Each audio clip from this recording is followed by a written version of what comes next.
Welcome to our program. We ask that you please turn your cell phones and mobile devices off for the next 30 minutes. Next on AM 1480 WLEA, the Newsmaker Show. Here's Brian O'Neill. Did you turn your cell phone off, Doc? Well, that's asking a lot, I think, of your listening audience, Brian. That'll cut those Nielsen ratings right in half. Dr. Bob, welcome to town. Oh, thank you, Brian. Okay, so much to talk about. I've talked to a lot of people about the release to Attorney General Barr of the Mueller Report. I haven't talked to you yet, though. I see. I'm dying to hear it. Oh, I think there are a number of aspects of this that deserve a little comment. I don't know, as you suggest, it's getting plenty of comment in the media in any case. But number one, the fact that this is obviously about as impartial an investigation as you can get, a lot of money, a lot of time, a lot of effort, and it gives the impression that we're living in a bubble of make-believe out there for a lot of people. This attempt to create these kinds of situations that impugn the integrity, the honesty, the patriotism of conservatives or people that aren't particularly liked. I mean, it just seems to be kind of a liberal mantra these days. And you look at, for example, what happened to Clarence Thomas.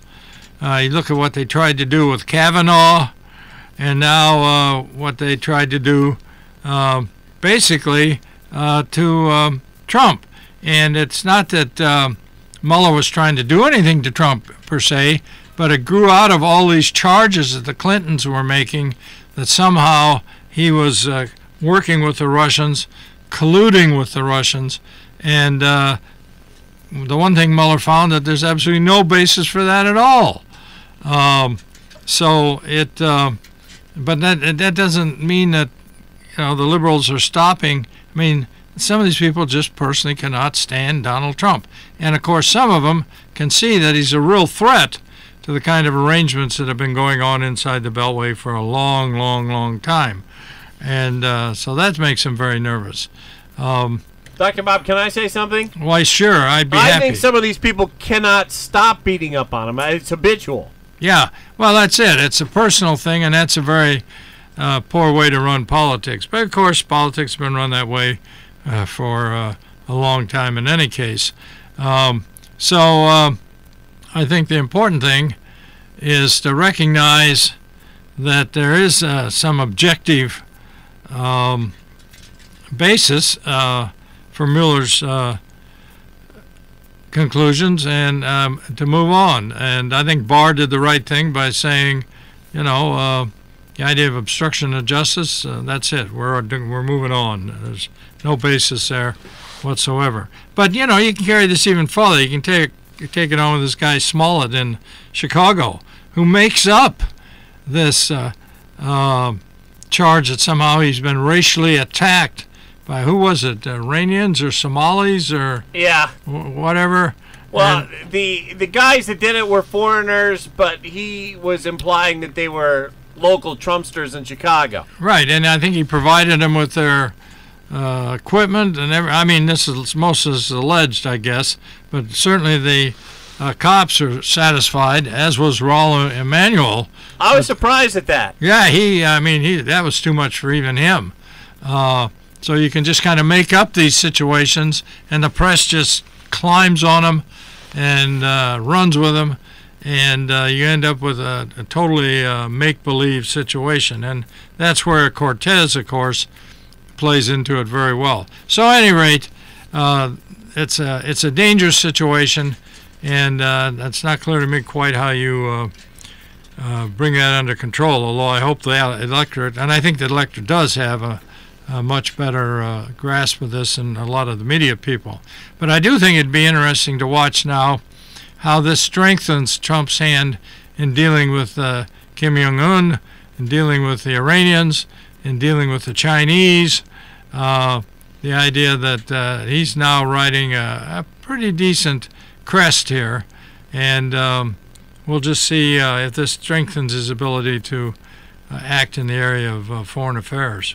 Fox News picked up on the fact that when President Trump went on the Sean Hannity show, TV show on Wednesday night, that Trump said to Hannity, if this had happened to any other president, 100 people would be in jail. At least 100 people would be in jail right now.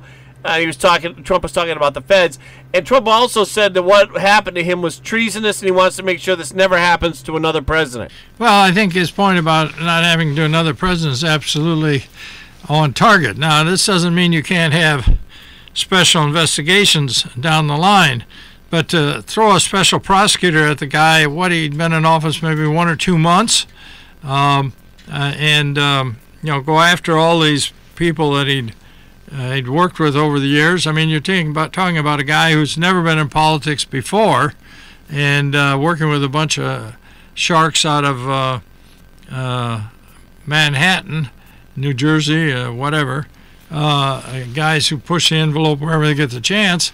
So it's not surprising that Mueller's going to find out some guys that have been, doing some illegal things, and a number of these people, of course, are got nailed for basically for perjury, which often happens in these situations. It's not so much for the underlying charge, but for the fact that they lied under oath, which of course is what President Clinton did before the grand jury.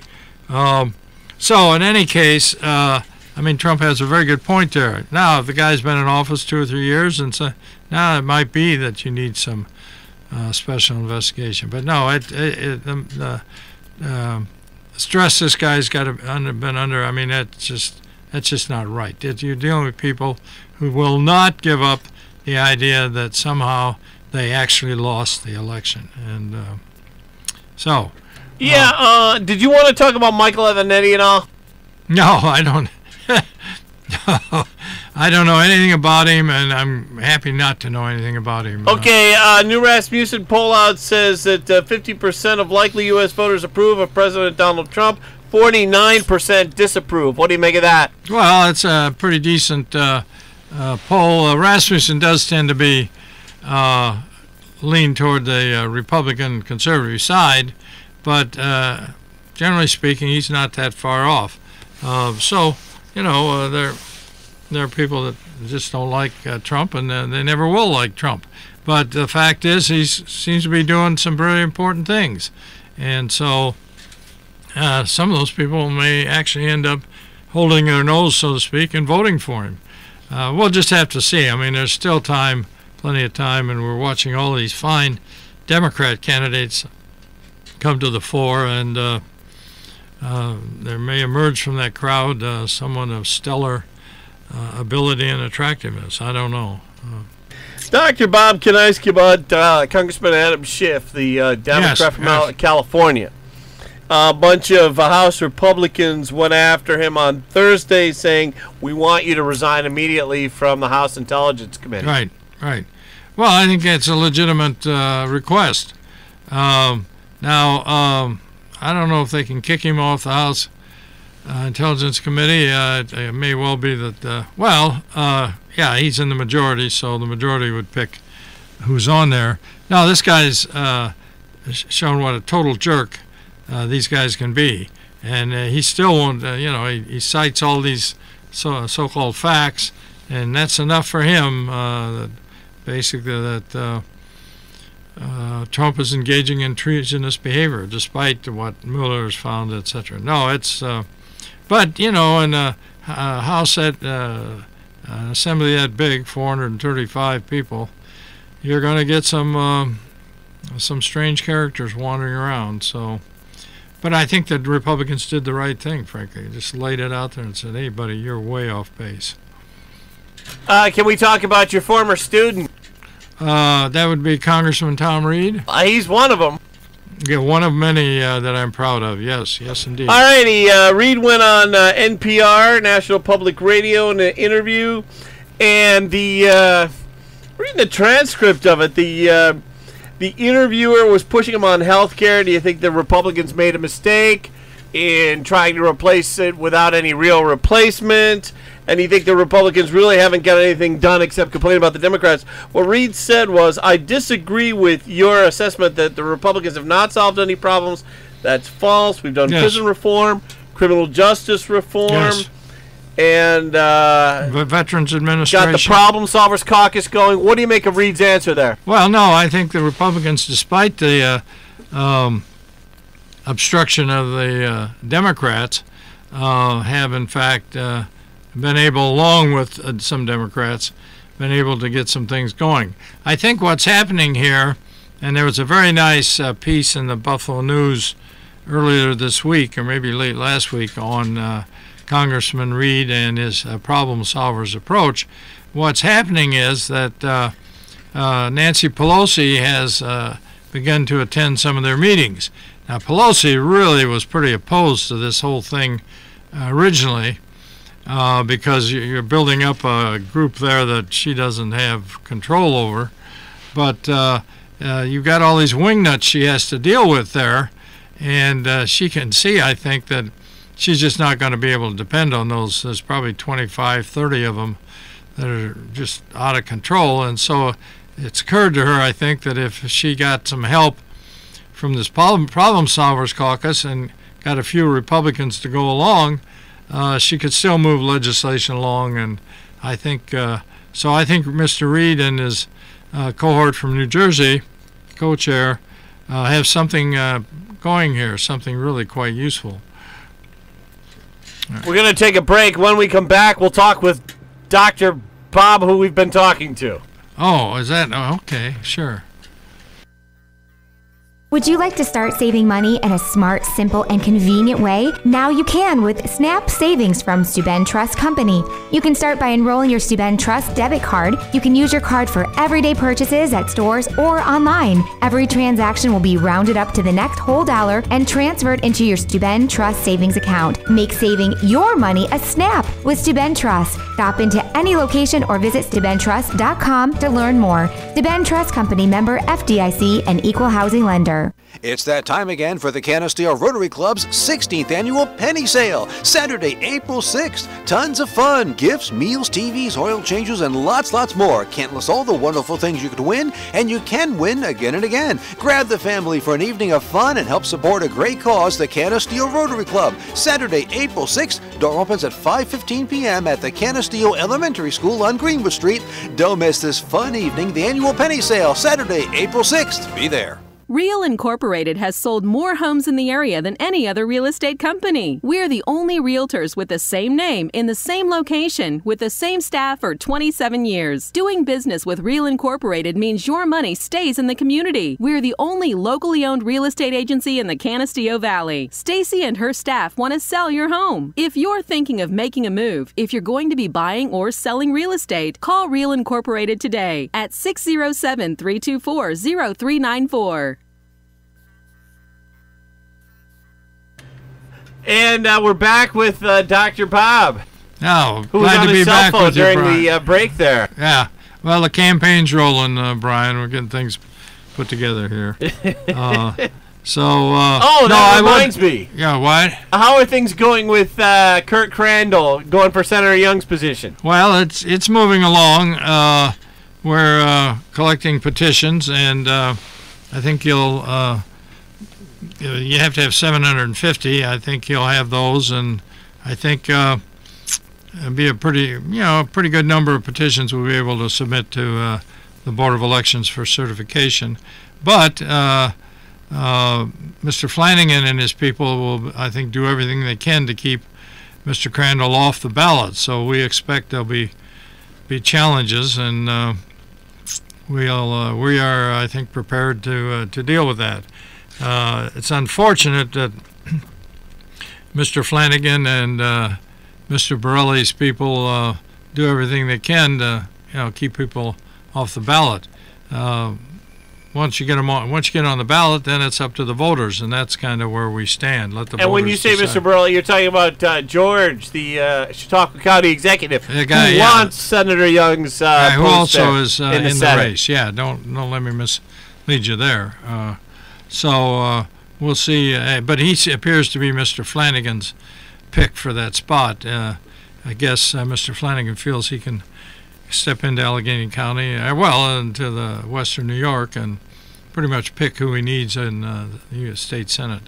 It's strange. There are a lot of strange things in this race, and it may well get even stranger. But things are going pretty well, and we'll just have to see how it plays out. And within the next week or so, we should have a pretty good idea where these things are going. Do you get a sense that Livingston County and Allegheny County Republicans really notice, I don't want to say notice her absence, but are sorry to see Senator Young go? Yes, my understanding is that Livingston County is going to hold a banquet, memorial, a dinner later in April, basically thanking her for everything that she's done for the county. And I think that's a very good idea. So I'll keep you informed on that, Brian. Talking with Dr. Robert A. Heineman, political science professor. Governor Andrew Cuomo making some news this week for having a kind of a quiet little $25,000 fundraiser. Yeah, I wasn't able to. New York Times called him out on that. I'm sorry? New York Times called him out on that. Is that because they're kind of a Schumer outfit, the New York Times, or what? No, I don't know. I think they're kind of between the National Enquirer and the New York Times. Sometimes you don't see a whole lot of difference in what you're reading. I think they fancy themselves as egalitarian liberals. I don't know. Yeah, $25,000. I mean, that's a pretty good chunk of money. What was he raising it for? Just for the Democrats generally, or? Let's see. And this is going from the New York Post version. A trio of state lawmakers called Governor Andrew Cuomo a hypocrite on Wednesday for holding a $25,000 per plate fundraiser while refusing to act on campaign financing. And this was a Bronx, Queens, and Manhattan group of senators and Assembly members. So Mr. Cuomo just wanted to call together a few of the fellows for, what's his name, that guy from Texas who ran for vice president under, was it Mondale? I'm not sure. He would have breakfasts, $10,000. You could meet with him. I think he was chairman of the Senate Finance Committee. So for $10,000, you could come to breakfast, eat some scrambled eggs and bacon. And, I've heard that LBJ was like that too, President Johnson. Yeah, well, this guy was from Texas too. So, but 25. I mean, that's in this day and age. I don't know. That is kind of flying in the face of the so-called populist movement. But if you're getting ready to run for president or something like that, you think he will? Yes, I do think he will. Yeah. Isn't it a little late? No. Given the way the Democrats are deconstructing themselves here. Things aren't going too well for Senator Gillibrand's campaign. Boy, you got to say that again. I mean, she's just...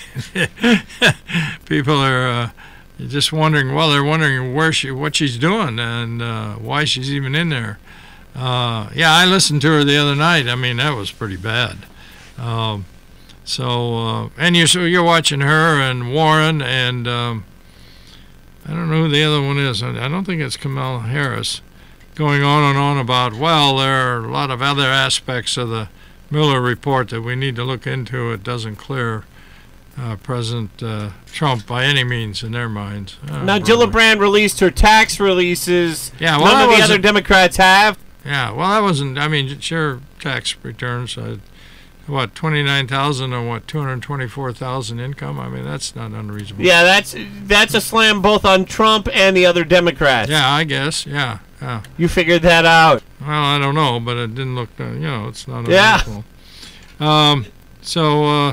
The one thing I think we got to watch here, Brian, is this whole healthcare thing beginning to raise its ugly head again, and of course, it's in the courts, so it's not.